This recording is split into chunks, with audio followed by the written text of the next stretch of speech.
இந்த நெக்ஸ்ட் வீடியோல என்ன பார்க்க போறோம் அப்படின்னா டான்செட் ப்ரிப்பரேஷன்ல அடுத்த வீடியோ பார்க்க போறோம். அதாவது எதை பத்தி டிஸ்கஸ் பண்ண போறோம் அப்படின்னா கேரக்டர் என்கோடிங் ஸ்கீம். அதாவது போன பார்ட் 1ல கேரக்டர் என்கோடிங் ஸ்கீம் உடைய ஃபர்ஸ்ட் வீடியோல நம்ம என்ன பார்த்திருந்திருப்போம் அப்படின்னா ஃபுல்லா ASCII கோட பத்தி மட்டும் பார்த்திருந்திருப்போம்.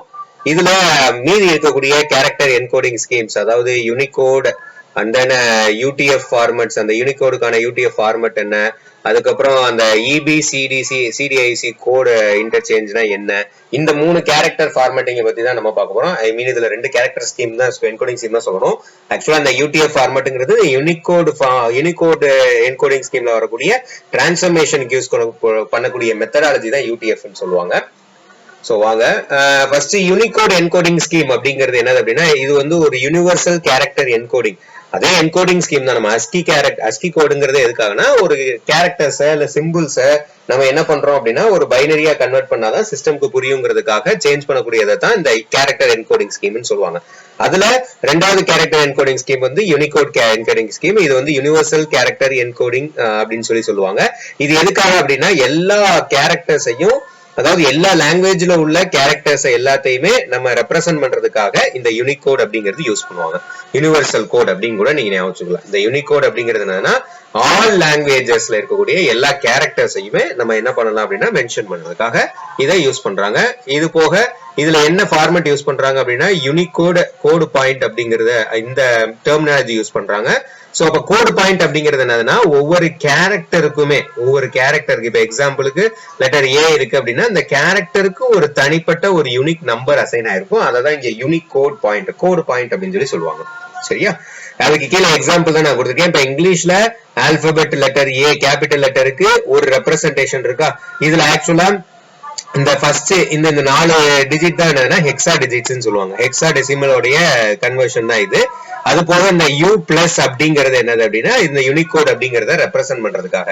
இதே தமிழ் லெட்டர்ஸ்ல பாத்தீங்க அப்படின்னா அப்படிங்கிற அந்த தமிழ் லெட்டரை பாத்தீங்க அப்படின்னா அதுக்கான ஒரு யூனிகோட். இந்த மாதிரி ஒவ்வொரு கேரக்டருக்கும் எல்லா லாங்குவேஜஸ்லயும் என்ன பண்ணிருப்பாங்க அப்படின்னா ஒரு யூனிகோட ஒரு கோடு பாயிண்ட் வந்து யூஸ் பண்ணிருப்பாங்க.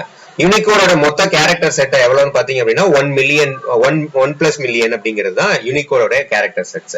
சரியா? சோ அடுத்து பார்த்தோம் அப்படின்னா இந்த யூனிகோட எதுக்காக யூஸ் பண்றாங்க அப்படின்னா ஃபார் ஸ்டோரேஜ் அண்ட் கம்யூனிகேஷன் பர்பஸ்க்காக யூஸ் பண்றாங்க. ஸ்டோரேஜுக்கும் கம்யூனிகேஷன் பர்பஸ்க்கும் இதை யூஸ் பண்றாங்க. இதுல 3 டைப் ஆஃப் என்கோடிங் ஃபார்மட்ஸ் இருக்கு. UTF-8, UTF-16 and then UTF-32. இதெல்லாம் வந்து டைப் ஆஃப் ஃபார்மட்ஸ். இதுல ஒவ்வொன்றையும் நம்ம சின்னதா டிஸ்கஸ் பண்ணுவோம். UTF-8 அப்படிங்கிறது என்னது அப்படின்னா வேரியபிள் லென்த் கோடிங் அப்படின்னு சொல்லுவாங்க. அதாவது பிக்ஸ்டா இருக்காது. இது வந்து ஒரு கேரக்டருக்கு 1ல இருந்து 4 பைட்ஸ் வரைக்கும் நம்மளால எடுத்துக்கும் அப்படிங்கறத சொல்லுவாங்க. அதனாலதான் அது வேரியபிள் லென்த். பிக்ஸ்டு லென்த்னா பிக்ஸ்டு. அப்ப 2 பைட்ஸ்னா 2 பைட்ஸ் தான் யூஸ் பண்ணும். எத்தனை கேரக்டரா இருந்தாலும் அந்த கேரக்டர் 2 பைட் தான் யூஸ் பண்ணும்னு சொல்றது பிக்ஸ்டு லென்த் கோடிங் அப்படின்னு சொல்லுவாங்க. ஆனா இங்க வேரியபிள் லென்த் கோடிங் அப்படிங்கிறது இட் டிபெண்ட்ஸ் அப்பான் கேரக்டர். வந்து அதோட பைட்ஸோட வேல்யூ வந்து வேரி ஆயிக்கும். அந்த பைட்ஸோட வேல்யூ வேரி ஆகுறதுமே 1 to 4 வரைக்கும் தான் நமக்கு இருக்கும் அப்படிங்கறத சொல்லியிருப்பாங்க. சரியா? இது மெயின்லி இந்த UTF-8 அப்படிங்கிற அந்த ஃபார்மட் வந்து இன்டர்நெட்ல யூஸ் பண்ணுவாங்க. இது மெயின்லி சூட்டபிள் ஃபார் இங்கிலீஷ் டெக்ஸ்ட்டுக்கு ரொம்ப சூட்டபிளா இருக்கும் இந்த UTF-8. ஓகேவா? அண்ட் தென் UTF-16 பாத்தீங்க அப்படின்னா இதுவுமே வந்து வேரியபிள் லென்த் கோடிங் தான். ஏன்னா 2 or 4 பைட்ஸ் எடுத்துக்கும். 2 பைட்ஸ் அல்லது 4 பைட்ஸ் ஆஃப் ஸ்பேசஸ் வந்து ஃபார் பெர் கேரக்டர் எடுத்துக்கும். இதுவும் வேரியபிள் லென்த் கோடிங். மெயின்லி இந்த UTF-16 வந்து விண்டோஸ் ஆப்பரேட்டிங் சிஸ்டம்லயும் ப்ரோக்ராமிங் லாங்குவேஜஸ்லயும் யூஸ் பண்ணுவாங்க. ப்ரோக்ராமிங் லாங்குவேஜஸ்ல எல்லாத்துலயுமே இந்த UTF-16 என்கோடிங் ஃபார்மட் தான் மெயின்லி யூஸ் பண்ணுவாங்க. அடுத்து இந்த UTF-32 பாத்தீங்கன்னா இது பிக்ஸ்டு லென்த் கோடிங் அப்படின்னு சொல்லுவாங்க. நல்லா ஞாபகம் வச்சுக்கோங்க. இதுல இருந்து கூட ஒன் வேர்ட் வரலாம். எப்படி வரலாம் அப்படின்னா variable length coding scheme which of the following is an variable length coding scheme அப்படின்னு கேட்கலாம். கேட்டுட்டு அதுல ஆப்ஷன் கொடுத்திருந்தாங்கன்னா UTF-8 இருந்துச்சுன்னா UTF-8, UTF-16 இருந்துச்சுன்னா UTF-16, ரெண்டுமே இருந்துச்சுன்னா UTF-8 அண்ட் UTF-16 அப்படிங்கிற ஆப்ஷன்லாம் கொடுத்து நமக்கு ஒரு ஒன் வேர்ட் கூட இதுல வரலாம். அதனால நல்லா கவனிச்சுக்கோங்க. அண்ட் தென் UTF-32 வந்து 4 பைட்ஸ் பெர் கேரக்டர். இது வந்து பிக்சட் லென்த். எந்த கேரக்டரா இருந்தாலும் அதுக்கு 4 பைட்ஸ் தான் இது எடுத்துக்கும். சோ இங்க ரைட் சைடுல ஒரு சின்ன பாக்ஸ்ல பாத்திருப்பீங்க யூனிகோடோட லேட்டஸ்ட் வெர்ஷன் வந்து யூனிகோட் 15.1.0 2023ல ரிலீஸ் பண்ணியிருந்திருக்காங்க. சோ அதோட லேட்டஸ்ட் வெர்ஷன் பாத்துக்கோங்க. அண்ட் தென் ரெப்ரசன்டேஷன், இதுதான் வந்து யூனிகோட ரெப்ரசன்ட் பண்றதுக்கான ஃபார்மட். சோ U பிளஸ் அப்படிங்கிறது ஃபர்ஸ்ட் யூனிகோடுங்கிறத ரெப்ரசென்ட் பண்ணும். இந்த 4 தான் வந்து அது என்ன கேரக்டர் இல்ல என்ன சிம்பிள் அப்படிங்கறத ரெப்ரசென்ட் பண்றதுக்கான அந்த கோடு பாயிண்ட் இதுதான். ஓகேவா? சரி, நெக்ஸ்ட் வந்து பாத்தீங்க அப்படின்னா இதோட ப்ராப்ளம்ஸ் இதுல MCQ இதுல கொஞ்சம் டிஸ்கஸ் பண்ணலாம். யூனிகோட் அசைன்ஸ் கேரக்டர் யூசிங், இது வந்து அதாவது யூனிகோட் வந்து ஒரு கேரக்டரை என்ன ஸ்கீம் யூஸ் பண்ணி, இந்த 4 ஸ்கீம்ல எந்த ஸ்கீமை யூஸ் பண்ணி அதோட கேரக்டர்ஸை ரெப்ரசென்ட் பண்றதுக்கு என்ன ஸ்கீம் யூஸ் பண்ணும் அப்படின்னா கோடு பாயிண்டை யூஸ் பண்ணி ரெப்ரசென்ட் பண்ணும். சரியா, பைனரி கோட்ஸ் கிடையாது, டெசிமல் நம்பர் கிடையாது, BCD கிடையாது, இது கோடு பாயிண்டை யூஸ் பண்ணி தான் நமக்கு ரெப்ரசென்ட் பண்ணும். And then UTF-8 uses how many bytes? UTF-8 இப்பதான் பார்த்தோம் எத்தனை பைட்ஸ் வந்து அது நமக்கு யூஸ் பண்ணோம் அப்படின்னா 1 to 4 bytes தான் யூஸ் பண்ணும். அதான் வேரியபிள் லென்த்னு பார்த்தோம் 1 to 4 bytes. இப்போ இதே இந்த இடத்துல UTF-16 கேட்டிருந்தாங்க அப்படின்னா அது என்னது 2, இதுல ஆப்ஷன்ல இல்ல, ஆனா அது என்னது அப்படின்னா 2 or 4 bytes அப்படிங்கறத ஞாபகம் பண்ணும். Okay, so next third question, Unicode character U+0041 represents அப்படின்னு கேட்டிருக்காங்க. சோ அப்ப இது என்னதுன்னா இந்த பர்டிகுலர் யூனிகோட், இந்த பர்டிகுலர் கோட் பாயிண்ட் வந்து எந்த கேரக்டரை ரெப்ரசென்ட் பண்ணுது அப்படிங்கறத நம்ம தெரிஞ்சு வச்சிருக்கணும். சோ இதுக்கு இந்த கன்வர்ஷன் எப்படி அப்படிங்கறது அப்படின்னா,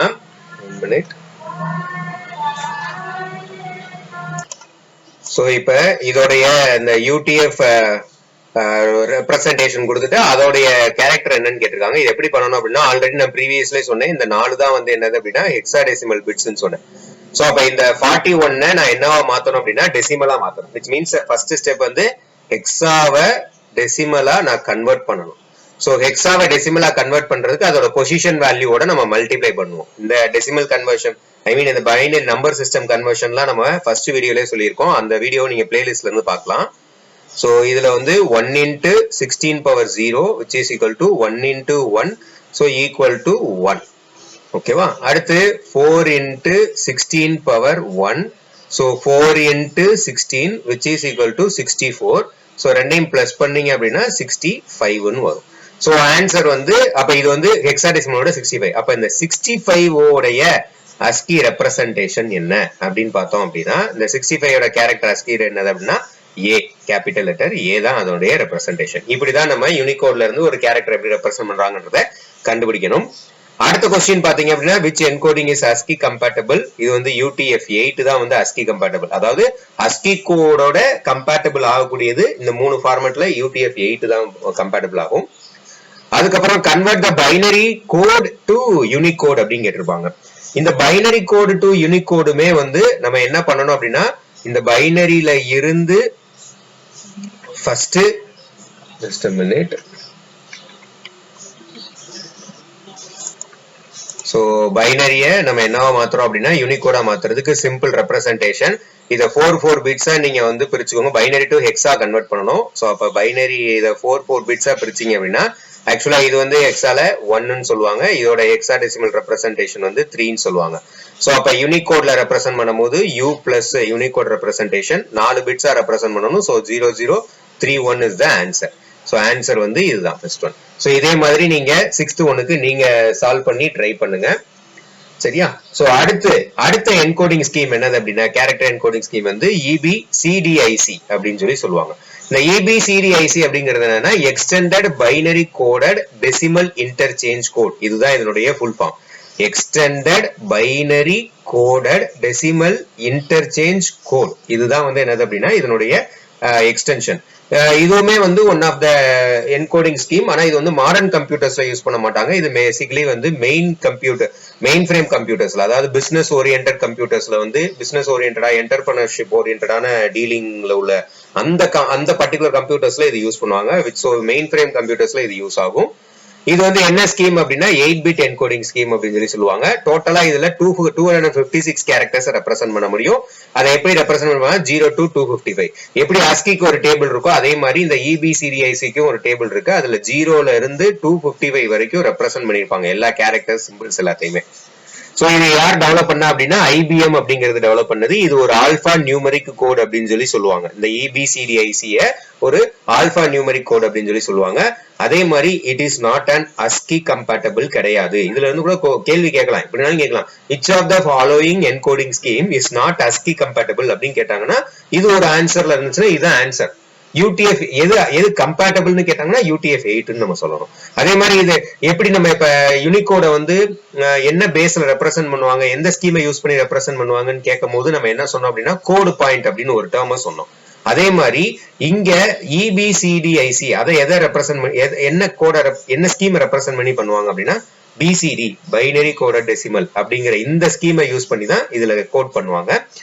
சோ கேரக்டர்ஸ் வந்து இதுல வந்து சீக்வன்ஸா ஸ்டோர் ஆயிருக்காது, ஆனா அஸ்கில வந்து சீக்வன்ஸா இருக்கும். அஸ்கில வந்து எல்லா கேரக்டர்ஸும் என்னவா இருக்கும் அப்படின்னா சீக்வன்ஸா இருக்கும். சோ ஆர்டர் பையா இருக்கும். ஆனா நமக்கு கேரக்டர்ஸ் இங்க வந்து நாட் ஸ்டோர்ட் இன் சீக்வன்ஸ். இதுல EBCDIC இதெல்லாம் சில டிஃபரன்சஸ் இதுல இருந்து நம்ம கொஸ்டின் எதிர்பார்க்கலாம். சரியா, அடுத்து பார்த்தோம் அப்படின்னா இது ரிலவெண்டா, இந்த EBCDIC ரிலவெண்டா பார்க்கலாம். சாரி, இதுல இங்க ஒரு சேஞ்ச் இருக்கு. இது யூனிகோடுக்குள்ள EBCDIC ஓட ப்ராப்ளம்ஸ். சோ இதுல எத்தனை பிட்ஸ் யூஸ் பண்றாங்கன்னு கேட்டிருக்காங்க. இதுல 8 பிட்ஸ் யூஸ் பண்றாங்க. இது எது மெயின்லி யூஸ்டு இன் எதுல யூஸ் பண்ணுவாங்கன்னா IBM ஓட மெயின் ஃப்ரேம் கம்ப்யூட்டர்ஸ்ல வந்து இதை யூஸ் பண்ணுவாங்க. அண்ட் தென் EBC கோட் அப்படிங்கறத இந்த EBC code for the character ஏக்கு என்ன அப்படின்னு கேட்டிருப்பாங்க. இங்க கேரக்டர் ஏக்கு என்ன அப்படிங்கறதுனா இதே மாதிரி ஒரு டேபிள் இருக்கு. சோ ஆக்சுவலி வந்து கேரக்டர் ஏக்கு வந்து ஸ்டார்ட்ஸ் ஃப்ரம் C1ல இருந்து கேபிட்டல் லெட்டர் ஏ ஸ்டார்ட் ஆகும். சோ அப்ப அது கண்டினியூஸா C2 C3 up to Z வரைக்கும் இருக்கும். அதே மாதிரி EBCID கோட் ஃபார் டிஜிட் 0 வந்து என்னது அப்படின்னா F0. ஆக்சுவலா டிஜிட் 0ல இருந்து 9 வரைக்கும் என்னது அப்படின்னா F0 டு F9 வரைக்கும் இருக்கும். இதுதான் ரெப்ரசன்டேஷன். சோ இது வந்து C1ல இருந்து அப் டு C26 வரைக்கும் இருக்கும், அப் டு Z வரைக்கும் இருக்கும். சரியா, சோ இந்த மாதிரி தான் வந்து இதுல ரெப்ரசன்ட் பண்ணிருப்பாங்க. அடுத்து which character is represented by EBCDIC hex C3. So அப்ப நமக்கு C1 வந்து ஏன்னு தெரியும், அப்ப C3 அப்படின்னா கண்டிப்பா C ஆ தான் இருக்கும். ஓகேவா, சோ இது வந்து C3 அப்படின்னு சொல்லி கொடுத்துருக்காங்க. இல்ல நீங்க இத வந்து நீங்க ஃபைனலா நான் வந்து கன்வெர்ட் பண்ணி தான் நான் பார்த்து சொல்லணும் அப்படின்னு நீங்க நினைச்சீங்க அப்படின்னா அஸ்கியோட கம்பேட்டபிள் கிடையாது, அந்த மாதிரி பண்ண முடியாது. ஏன்னா இங்க வந்து நம்ம இதோட இப்ப எக்ஸாம்பிளுக்கு இதனுடைய பைனரி ஈக்குவலன்ட் என்ன அப்படின்னு கேட்டாங்கன்னா நீங்க பண்ணலாம். இந்த EBCDIC ஓட பைனரி ஈக்குவலன்ட் என்னன்னு கேட்டாங்கன்னா C3 இருக்கு. இதுல 3 உடைய பைனரி ரெப்ரசன்டேஷன் என்ன, ஹெக்ஸாடெசிமல், ஏன்னா கொடுத்துருக்கிறது ஹெக்ஸாடெசிமல். சோ இதுதான் binary representation. C represents 12, so 1100. இப்படி நீங்க ரெப்ரசன்ட் பண்ணலாம். இப்படி ஒரு சம்ஸும் கேட்கலாம். அதாவது EBC அந்த கீழே நம்ம கேட்டிருக்கிறது அதுதான், identify the character represented by EBCID binary. இது இந்த பைனரியில இருக்கக்கூடிய பைனரி வேல்யூ கொடுத்துட்டாங்க, இதோடைய கேரக்டர் ரெப்ரசன்டேஷன் என்னன்னு கேட்டிருக்காங்க. அப்ப இதை நீங்க தலையில பண்ணணும். எப்படி பண்ணணும் அப்படின்னா இந்த பைனரிய நீங்க என்ன மாத்தணும் அப்படின்னா ஹெக்ஸாடெசிமலா மாத்தணும். பைனரியா ஹெக்ஸாடெசிமலா மாத்துறது சிம்பிள் ஒன். 4 பிட்ஸா நீங்க பிரிச்சு எழுதிட்டு இதுல என்ன இருக்கு 1 ரெப்ரசன்டேஷன், இதோட ரெப்ரசன்டேஷன் C. அப்ப C1 உடைய ரெப்ரசன்டேஷன் வந்து கேபிட்டல் A. இப்படிதான் நீங்க ஃபைண்ட் அவுட் பண்ணணும். சோ நீங்க குழம்பிடக்கூடாது. இது வந்து யூனிகோடுக்குரியது கிடையாது. சாரி, நான் பை மிஸ்டேக்கன் பிபிடில இருக்கு. ஆக்சுவலா இது வந்து EBCDIC உடைய MCQs அண்ட் ப்ராப்ளம்ஸ். இந்த மாதிரி क्वेश्चंस நீங்க எக்ஸ்பெக்ட் பண்ணலாம் இதுல. ஓகேவா, சோ அப்ப EBCID is based on which coding system அப்படின்னு கேட்டிருப்பாங்க. இது என்ன கோடிங் சிஸ்டம்னா BCD. ஓகேவா, BCD கோடிங் சிஸ்டம் யூஸ் பண்ணி தான் EBCDIC ல கோட் பண்றாங்க. அதே மாதிரி in EBCDIC the digits 0 to 9 are represented in which hexadecimal range. எந்த hexadecimal rangeல ரெப்ரசன்ட் பண்றாங்கன்னா F0 to F9 ல. F0 starts from 0 and F9 up for 9. So இந்த மாதிரி நீங்க இத ஞாபகம் வச்சுக்கணும். ஓகேவா, சோ இதெல்லாம் தான் வந்து possible questions in the character encoding schemes and இதோட ஃபார்மட்ஸ் சின்ன விஷயங்கள் நம்ம சொல்லி இருக்கிறோம். இதுல ஏதாவது டவுட்ஸ் இருந்துச்சுன்னா கீழே கமெண்ட்ஸ்ல மென்ஷன் பண்ணுங்க, நான் கண்டிப்பா கிளியர் பண்றேன். தேங்க்யூ.